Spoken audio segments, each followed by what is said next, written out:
Some stories, they ain't just told, they're lived.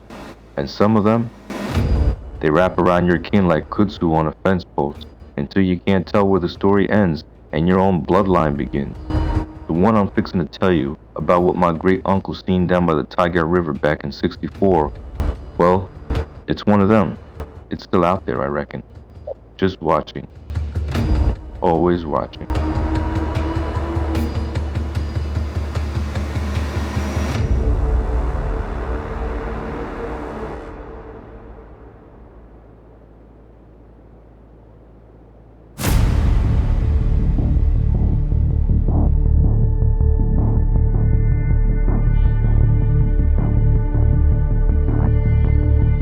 Back then, Grafton wasn't much different than it is now, if I'm honest. A little town, tucked right into Taylor County, West Virginia. The Tygart Valley River, she snakes through it like a restless snake, all dark and deep. It was June of 1964. Warm, heavy air, thick with the smell of honeysuckle and damp earth after a spring rain. My great uncle, Robert Cockwell, he was a reporter for the Grafton Sentinel. Not a big city paper, mind you. Just the news of folks we all knew. Marriages, births, who won the bake sale. But Robert, he took it serious. He always did.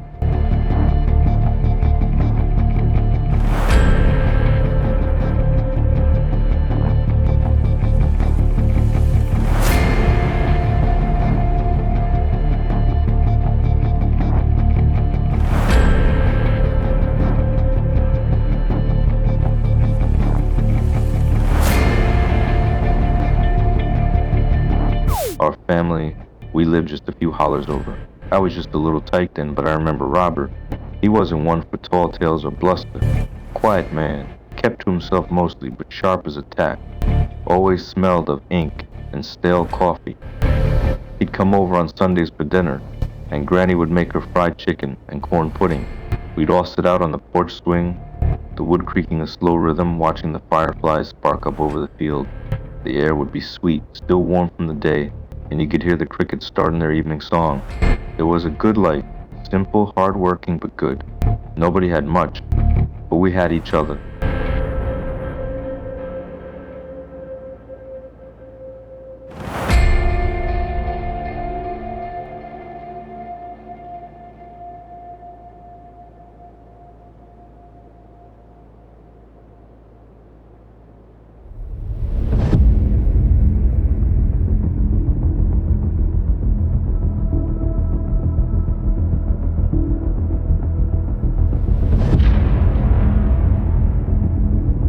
That night, June 16th, Robert had been working late like he often did. Putting the paper to bed, they called it. Probably smelled of ink, like usual. He was driving his old Ford pickup, heading home on Route 11-9, the road that hugs the Tygart. It was past midnight, and the moon was just a sliver, so it was black as pitch out there. Not a soul else on the road, not a light in any window. Just the hum of his engine and the whisper of the wind through the sycamore. He'd done that drive 1,000 times. Nothing to it. Nothing to it.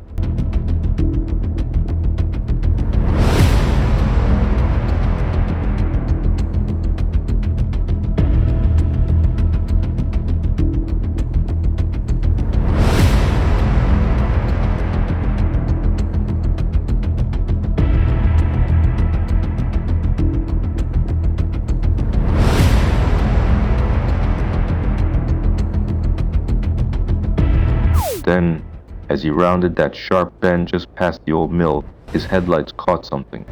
Something standing right on the shoulder, not moving a lick. He thought maybe it was a deer, They'll freeze up sometimes in the light. He slowed down, squinting through the windshield, the air turning colder somehow, even with the windows up. But it wasn't a deer. Not by a long shot. It was too tall, too. Wrong. It was white, too. A chalky pale white, like bleached bone in the moonlight, but smooth. Like a seal skin, he said. And it stood there, plumb still, just standing.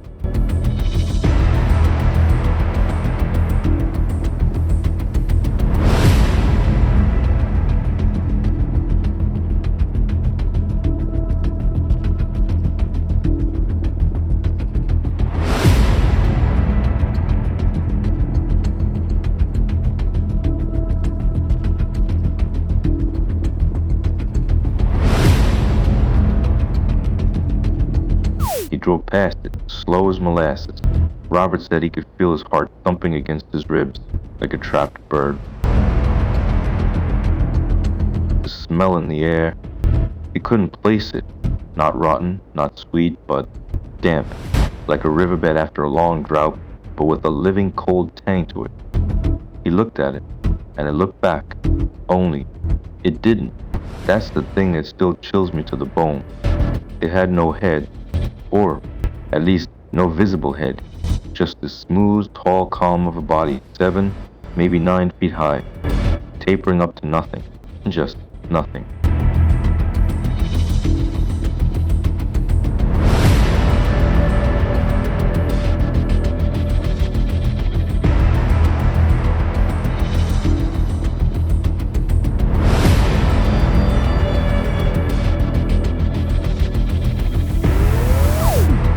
It didn't move. It didn't move. Didn't twitch an inch. Robert said it was like looking at a statue carved from river stone, but alive. He could feel its presence even without eyes. A weight, a coldness pressing down on him. He sped up then, the old Ford rattling and shaking, leaving that thing behind in the dark. He didn't look in the rearview mirror. Could. He just gripped the wheel, knuckles white, and drove straight home. Didn't stop for nothing. The silence in that truck, he said, was the loudest thing he'd ever heard.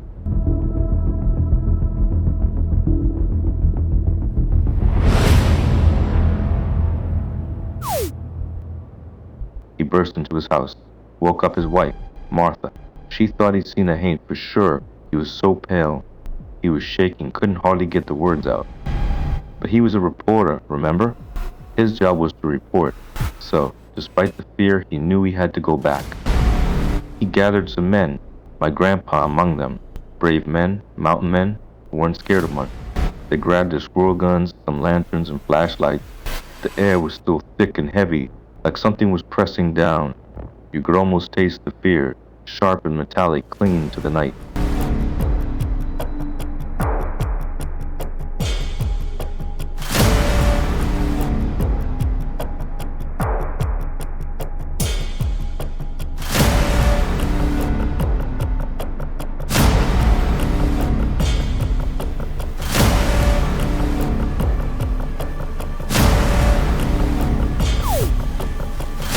They drove back to that bend on Route 119.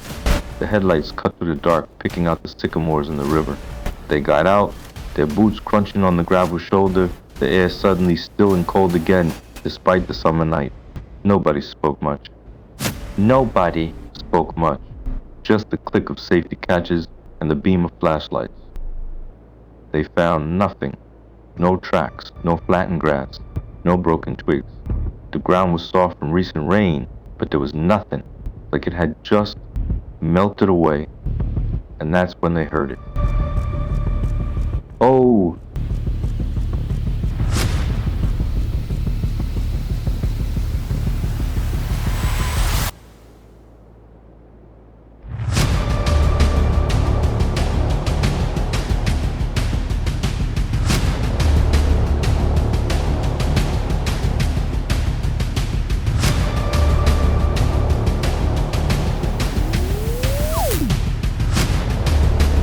A sound coming from the river.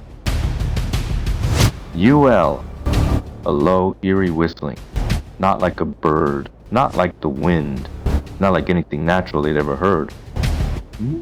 It was mournful and somehow intelligent. It seemed to come from everywhere and nowhere at once, wrapping around them like a cold, wet shroud. My grandpa said it felt like it was calling to them, or warning them, or just laughing. They stood frozen, their breath catching in their throat, the whistles echoing off the water. It was already inside them. They didn't stay long after that. The whistling was enough. They knew they weren't dealing with a bear or some stray dog. This was something else. Something. Queer. They went home, those brave mountain men, and they didn't sleep a wink. The next day, the story was all over Grafton, whispered from can see to can't see. People searched for days. Mobs of teenagers, grown men with bats and crowbars. But they found nothing. Never a trace. Just the stories, getting taller with each telling.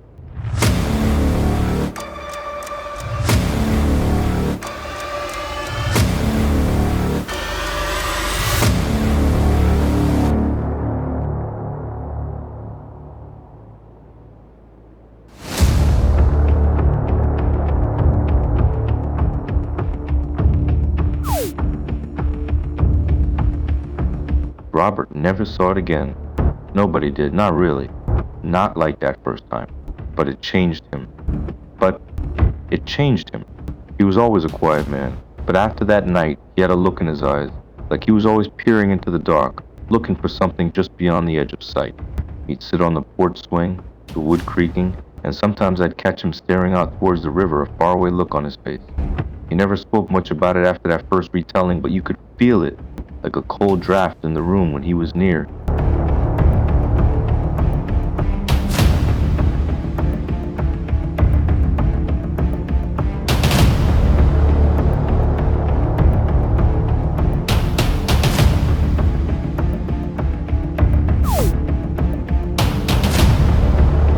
The Grafton monster, they call it now.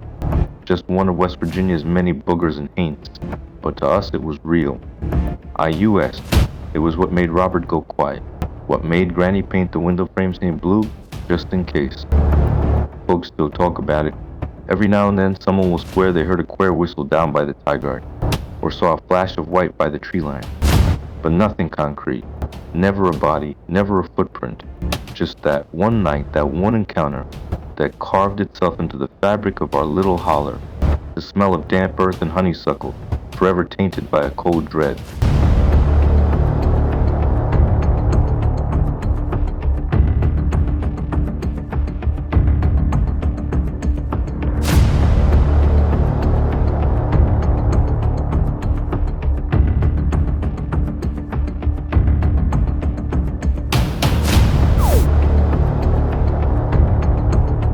It's a story that lives in the quiet places, in the way the air gets still sometimes down by the river, in the way the fog rolls in thick and low, hiding everything. My own daddy, he taught me never to whistle after dark, especially near water. Said you never know what might whistle back. And I still can't stand an empty rocking chair either. Granny always said, an empty rocking chair is an open invitation for something to sit down.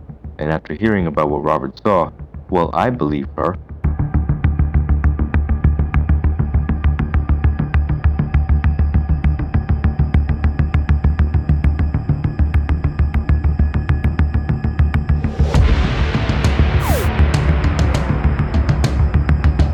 So, that's the story of the Grafton monster. Or, at least my family's telling of it. Not some Hollywood monster, but something far more unsettling. Something that just stood there, motionless, headless, and then vanished, leaving only that queer whistle and a lingering cold in its wake. The Tygart River still flows, the sycamores still whisper in the wind, and sometimes when I'm driving that old road at night, I feel it, that coldness, that sense of being watched. The mountain keeps its secrets, you see, and some of them, they just wait. Still and silent until the next time.